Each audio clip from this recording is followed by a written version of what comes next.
On the 3rd of July, 1867, Colonel John Eugene Smith of the 27th Infantry arrived at Fort Phil Kearny with 5 companies of reinforcements. After the post celebrated the 4th of July, Smith would take command on the 5th. On the 9th of July, Companies B, C, E, and F of the 18th Infantry departed Fort Phil Kearny with Captain Tenador Tenike and Chaplain David White. Despite the change of command, the fighting would continue. As the Hayfield fight unfolded near Fort C.F. Smith on the 1st of August, 1867, a large war party of Lakota and Cheyenne warriors under Red Cloud made camp north of Fort Phil Kearny. As the warriors set up camp, scouts were sent out to watch the fort. Unbeknownst to the soldiers, the last major battle of Red Cloud's war was about to unfold. Join us as we begin our 8th episode of Red Cloud's War, the Wagon Box Fight. Well, every road I see leads away from me. You're listening to the Tales of the Trails podcast, produced by Duke Frazier Productions in association with the 11 Bang Bang YouTube channel. I'm your host, Duke Frazier. Friend, come see what's round the bend. So is it any wonder that I roam? Throughout the late spring and early summer, Native warriors continually harassed Fort Phil Kearny. In July, raids would take place on the 12th, 17th, and 19th, with the last running off the grazing stock from the pinery. On the 30th of July, another attempt was made on the livestock, this raid being unsuccessful with many of the warriors wounded or killed. In fear of an immediate reprisal, Colonel Smith ordered Captain James Powell with 51 men of Company A and a lieutenant from Company C to reinforce the defensive position near Piney Island on August 1st. The troops had fashioned a corral at the main encampment near Piney Island from wagon boxes. The boxes had been lifted from the running gear in order to haul timber back to Fort Phil Kearny. 1 mile to the southwest of this position, the soldiers had established a picket post which gave a commanding view and was also within view of Pilot Hill, which allowed them to be signaled of activities in the area. As the morning of August 2nd broke, oxen belonging to Joseph Gilmore and James Porter, who had timber contracts with the fort, grazed under the guard of 18 teamsters and soldiers. Another group of teamsters and soldiers guarded wagons closer to the pinery. At 8 o'clock, the pickets on Pilot Hill noticed a large body of warriors on the far east side of the Big Piney. Corporal George Weber ordered the fort be signaled. More and more warriors began to appear on the surrounding hills. Realizing the peril of their situation, Weber and the other pickets returned to the fort as a howitzer covered their retreat. The warriors spotted by the pickets consisted of about 200 young and eager warriors that had rode ahead early to attempt to capture horses. A second group, led by Crazy Horse, captured the oxen that had been grazing earlier and began to attack the woodcutters' camp. 3 of the woodcutters were cut off, but managed to hide themselves in thick brush. The remainder retreated into the mountains. Of the 4 soldiers with this group, 2 would be killed in the retreat. The remaining 2 would also be killed soon after. W.H. Greenup led 10 woodcutters accompanied by 9 soldiers early in the morning about a mile north of the camp. As they came under attack, the men managed to stand their ground before being pushed back to an incline. The warriors soon lost interest with this group. Joseph Gilmore had led a group of woodcutters with loaded wagons back to the fort at the start of the morning. As the attack began, Gilmore and his men found themselves pursued. However, they were in close proximity to the fort, and soon the pursuers gave up the chase. Gilmore approached Colonel Smith and asked for a detail to retrieve his men. Smith refused, stating that the post might also come under attack and that the men at the pinery would likely be wiped out along with any troops sent to aid.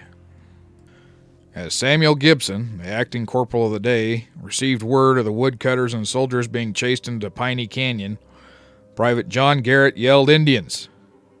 Gibson and 3 others began running to the wagon box corral. Gibson described the warriors. All of them were naked with the exception of the regulation G-string around their waists. While some of them wore gorgeous war bonnets, others had a single feather in their scalp locks. Their bodies were painted white, green, and yellow, which made them look hideous in the extreme. As the men approached the wagon box corral, Corporal Max Littman knelt down and began firing on the warriors in pursuit. Captain Powell, who had been bathing in the Little Piney, came into the corral with the assistance of Privates Brown and Black. Powell hadn't had time to put on his pants, and he carried him over his arm. As more and more warriors surrounded the corral, the men inside began to make preparations. Francis Robertson took his shoestrings and made a loop around his foot with a smaller loop on the end to fit over the trigger of his rifle. He had no intention of being taken alive. Others soon followed suit.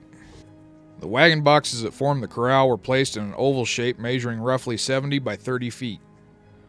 The wagon boxes were made of 1-inch boards and stood 2.5 feet high. They provided only concealment. The soldiers used ox yokes and barrels for extra protection. At both ends of the corrals, full wagons served as gates and could be rolled away as needed. Captain Powell, First Lieutenant John Jeunesse, 26 enlisted men of Company C of the 27th Infantry, and 6 civilians made up the defenders inside the wagon box corral. The soldiers were armed with the new Allen conversions, and they had received them only the day before. The detail had 7,000 rounds of ammunition. With the civilians, R.J. Smith possessed 2 Spencer carbines and 2 Colt revolvers. Tom Mallory had a Spencer rifle and a Henry rifle. William Holmes possessed a Spencer, and Frank Peach and Frank Gordon had Henry rifles. While the warriors were still mainly armed with bows and hand weapons, they had gained possession of more firearms. Using their caps and hats to hold ammunition, most of the men sat inside the wagon boxes so they could observe the warriors' actions. Captain Powell took position with Sergeant Hoover in one of the complete wagons, and Lieutenant Jeunesse did the same with the other. The warriors began to swarm over the hills onto the corral. The fight was on. The first attack came across a field to the southwest.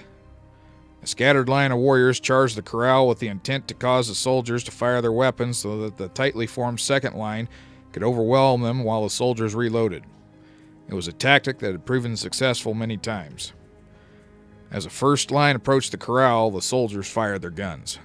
Lieutenant Jeunesse stood up on top of one of the wagon boxes and said, "Boys, line up." Corporal Robertson replied to the lieutenant to find shelter and take better care. Lieutenant Jeunesse angrily responded, "I know how to fight Indians." He immediately fell dead with a bullet hole in the middle of his forehead.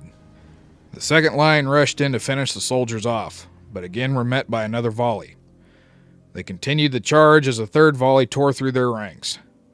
The fourth volley forced the warriors to break and run. After the line broke, Corporal Robertson crawled through the mass of arrows to Lieutenant Jeunesse's lifeless body. Robertson covered the lieutenant with a wagon canvas and crawled back to his position. Private Thomas Doyle was also killed in the first attack, also shot through the head. He lingered for several hours. Private Henry Haggerty was shot in the shoulder.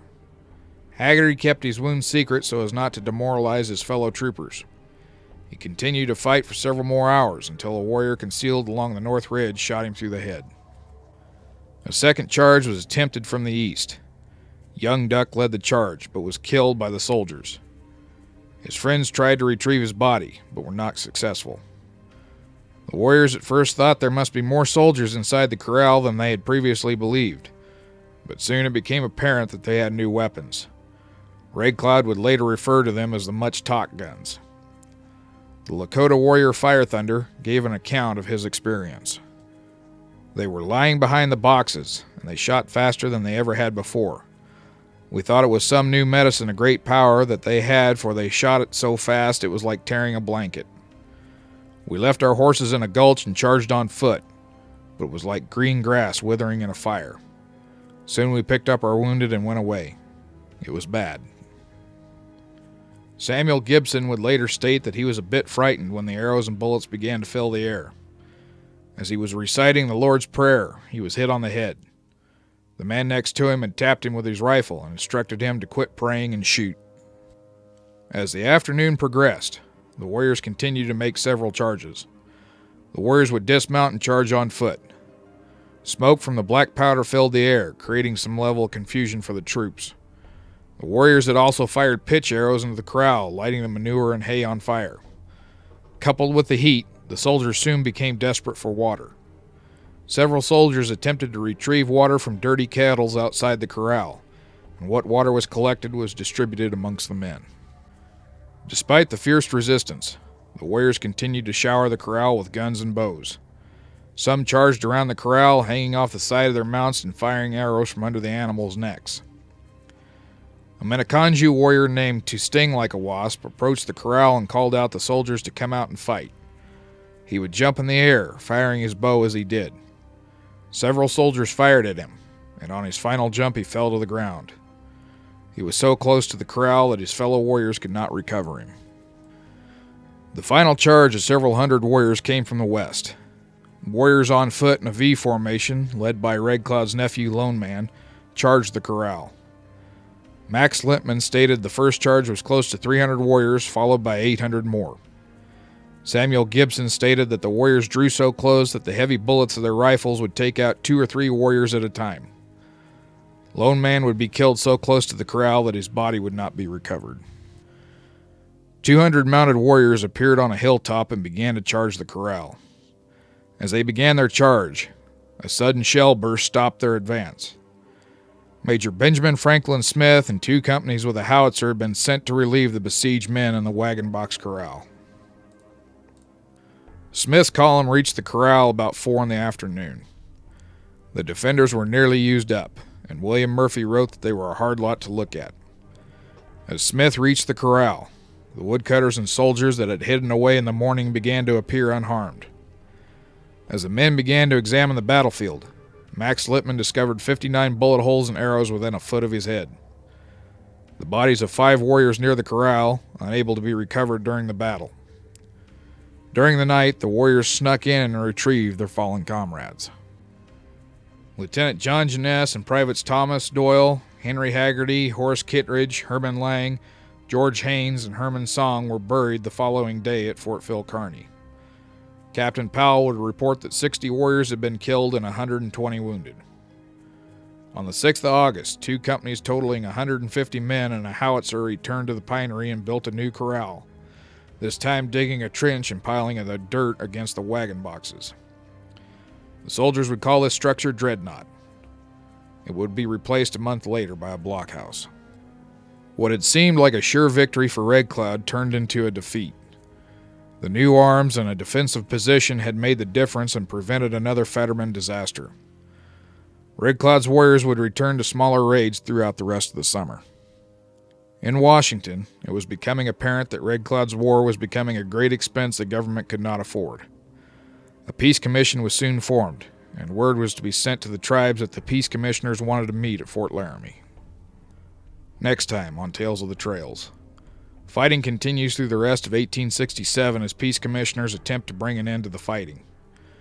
When the tribes convene in 1868, Red Cloud will finally have his victory. Join us in the final episode of Red Cloud's War, the Fort Laramie Treaty of 1868. All the places I have been. Tales of the Trails is produced by Duke Frazier Productions. Music performed by Garrett Woods from the 11 Bang Bang YouTube channel. Sources for this episode may be found in the description field below. If you enjoyed this episode, hit the like button and be sure to subscribe. Click the bell to receive notification of new episodes. Until next time, keep your powder dry. Calls me as it goes.